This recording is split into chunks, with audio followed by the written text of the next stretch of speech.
When you get news like we got yesterday talking about Netflix is pulling the plug on this Power Rangers reboot series, we still might get it. They're trying to find another partner, another streaming service to kind of take it on. But as of right now, it's going to be pushed to the back a little bit more. When things like this happen, you're going to get a lot of fans telling you what they should have done in the middle of this. And one of the most popular solutions that I keep on hearing is make a sequel to the 2017 movie. Now, there were a lot of factors that played into it at the time on why we couldn't do that, but we're going to read this article, talk about it, and just the possibility of it happening, even though there's probably less than a 1% chance of us seeing a sequel to the 2017 movie. We're going to have some fun with this one. Let's talk about it. Hit that intro, Rangers. You are watching the Fan Club. You're watching the Fan Club. And you're watching the Fan Club. Do you know what time it is? And you know what time it is. It's time for the Fan Club. Let's go. Hey! I can't do this on my own, cause you know things ain't always sweet when you out here in these streets. But my morpher when it morphed, I made a fake. Hey, what's going on, everybody? Welcome to the Fan Club. It is your boy Dan Brosnan in the building. We have had a crazy last 24 hours with news. And with news like we got yesterday, everyone is going to have an opinion and tell you what you should have done. And there was a lot of things that they should have done, I'm not going to lie. And one of the most popular things I'm hearing even got an article. So we have to shout out Fandom Wire for putting this all together. And I saw this and I was like, they're right. A lot of people are talking about this right now. So I wanted to make a video about it. And this article is titled, "They Should Have Just Made the Sequel. Power Ranger fans beg Hasbro for a sequel to the $142 million box office flop after Netflix abandons the live-action show." There are so many ways that they could take this brand and this franchise, and even though I don't think they are going to go that direction, it could be pretty cool if they did. Like, I wouldn't be against it. If they announced that they were bringing back the old cast and crew of the 2017 movie and said they were going to make a sequel, I'd be down, man, because we already got all of the slow stuff out of the way. A sequel could get straight to the action, man, and we could meet the new Tommy Oliver, because that's what they were trying to do. We all saw that post-credit scene at the end of the 2017 movie, and in detention, they asked for Tommy. He wasn't there, but he was going to show up. Now, obviously, if they picked up a sequel right now, it wouldn't really make much sense because they were supposed to introduce us Tommy years ago, and they never did. So there's so many holes in it, but yet I wouldn't be against it because it'd be something Power Rangers being pushed. We're in a really weird situation right now. Let's read a little bit more of this article. Netflix is no longer involved in the Power Rangers TV show, and Hasbro is looking for another streaming partner currently. However, fans suggest that Hasbro should instead pursue a sequel to the 2017 film Power Rangers. Though the film was a critical and commercial failure at the time, many fans have grown to like it over the years. Power Ranger fans are disappointed with the latest update from the upcoming live-action show. Netflix has reportedly abandoned the project, and Hasbro is looking for a new partner to take on the project. The series was in development for more than 2 years under Supernatural story editor Jenny Klein and End of the Effin' World co-creator Jonathan Entwistle. However, fans have suggested another solution for the Hasbro property to emerge stronger than ever. Before Hasbro took over, Saban developed a film version of the '93 show Power Rangers in 2017. The film was a commercial failure, but fans have grown to like it and want Hasbro to pursue a sequel. According to TV Line, Hasbro is on the lookout for new streaming partners after Netflix backed out of the Power Rangers live-action show. Netflix is yet to comment on this decision officially, but the situation doesn't look promising for the show. Fans, on the other hand, suggested one unlikely solution to the franchise's current state. In 2017, Dean Israelite adapted the pilot episode of Mighty Morphin Power Rangers Day of the Dumpster to create the third installment in the Power Rangers film series. Franchise creator Haim Saban returned to serve as a producer in the film. The film featured Stranger Things fame Dacre Montgomery, Aladdin fame Naomi Scott, RJ Seiler, Becky G, and Ludi Lin as the characters. Now, I believe all of these characters were a Power Ranger before they got their big break. Now, Becky G did have a song on the radio, singing in the shower, like she definitely had music out there, but she was not really on yet.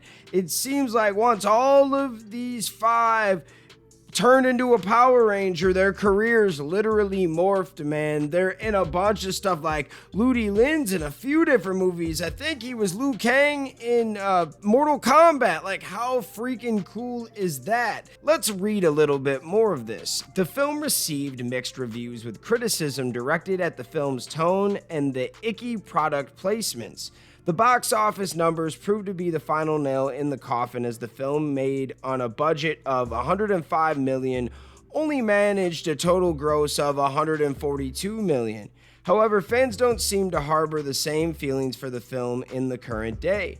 Many fans wanted Hasbro to pursue a sequel for the 2017 film after the latest update on the live-action show.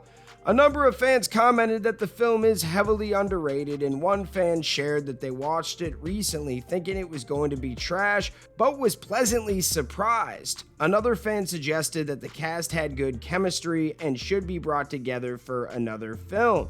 Yeah, there are a lot of reactions out there if you go searching throughout Twitter, Facebook, stuff like that. And shout out Fandom Wire for a great article. Like, it was well put together. I think this is one of the first times we read one of your articles, but you did a good job. Shout out Nick for sharing this or sending this to me. I just got to shout out everybody for keeping us in the loop, man. Half the time I'm working on other things and then I just get sent stuff and I'm like, hell yeah, let's keep it going.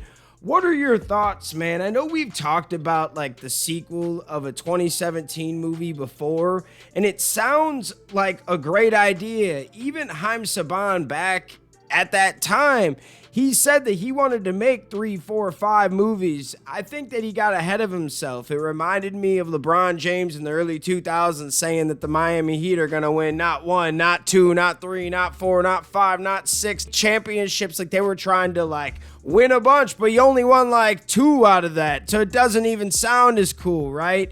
He didn't even get 1 movie out of it, but he was talking about 5, 6, 7, right? I think they counted their chickens before they hatched, and there was just a few things that they needed to add to make this movie better. Maybe like 3 weeks of reshooting, push it back another 3, 4 months, like, and have it come out when nothing else popular is popping. That might have been the right thing. I think when this came out, it was Cinderella, Beauty and the Beast, something was out, and whatever it was made like $1 billion, while this made like $140 million. And it wasn't a pure trash box office blunder in the sense of they only lost money because of marketing and stuff, right? That stuff's expensive. Like, they had a $100 million budget, made 140, but for something like this to really make money, you wanted to make a few $100 million, right? 200 to 300 million when it's all said and done, but it didn't, man. It didn't even hit 150. It didn't hit 200. And for it to have a sequel, for them to believe that they can make their money back on a sequel, they need to see the numbers a little bit more. And I think the Power Rangers fans kept it alive, and that's the reason why it didn't lose money in the sense of under that budget. Like, it made $40 million more than what the budget was. However, no one else watched it. There wasn't a lot of people that went out of their way to go and watch this movie. All we needed was just a little bit more action, a little bit more box office, a little bit more money spent. Like, and I know that that was never the Saban way, but they needed to dive into it even harder. I realized that some of these first movies are very important because you have to get greenlit for the next one, because sometimes with these movies and stuff, the second or third one with the story, if it's from a book or a storyline, a universe, sometimes the second, third, fourth, fifth movie might be better than the original, but the original still needs to stand out and make its money to support the sequels, to support the third one, right? After the 95 Mighty Morphin movie, we did get the Turbo movie. 2 years after? They were pretty quick about it. But then after Turbo didn't do anything in theaters and they lost money for Fox, we didn't see another Power Rangers movie till 20 freaking years later. So think about that, man. There's a lot that could have been done with this movie for a sequel. Part of me really wants it. Part of me understands they were trying to do their own thing. But since they didn't even get what they were doing off the ground, it might have been easier just to keep this going. I don't know, man. I'm usually the guy that's sticking up for Hasbro, but I don't think that they hate Power Ranger fans. I just think a lot of different things are happening either with the company or when they announced this reboot, it was COVID. Then once it seemed like they were getting everything going, they move out of New Zealand. They're planning on getting the ball rolling, and then the actor strike happens. And now all of your contracts and people are running out. It just, I don't know what in the freak is going on. However, at the same time, I still think there's potential. There is a lot of third-party stuff happening from video games to we hear they might be making some books. There's a lot of stuff going on. Now I want to see these toys from Playmates. If they can get something fun happening, I'm telling you, there's still money to be made with Power Rangers, but how far does Hasbro want to push it? What are your thoughts? Let me know in the comments. Would you be down for a sequel to the 2017 movie? Let me know in the comments. Shout out all of the fans out there that take the time out of their day to watch this content. You are the real MVPs and the reason why we can continue to make videos like this one. Thanks for watching again, and we'll see you next time. Peace. I just want to give a special shout out to the Gold Ranger members out there, the Arctic Operator, Roderick Ham, Papleon Purple, Salima Ramirez, Danny Nascimento, Stephen Heffelman, Chaos Draco, Thomas Franco, Anime King Nick, Louis Cairns, Miguel Ortiz, and Sean Schiffer. Thank you guys so much for your support, and if you want a video shout out like this one, sign up to be a Gold Ranger member today. I just want to shout out all of the fans out there for taking the time out of their day to watch this content. Thank you from the bottom of my heart. If you can, please hit that subscribe button, hit that notification bell, and hit that share button. And if you guys want to be a member, click that join button right now. We have a Blue Ranger membership that gets you into the exclusive fan chat Discord. Then we have the Gold Ranger membership. It gets you into the fan chat, but you also get a video shout out at the end of every video. I want to thank you guys again. If you can, sign up to be a member. We will see you next time. Peace. Hi, we're Bulk and Skull. We have been requested by the fan club to say something funny.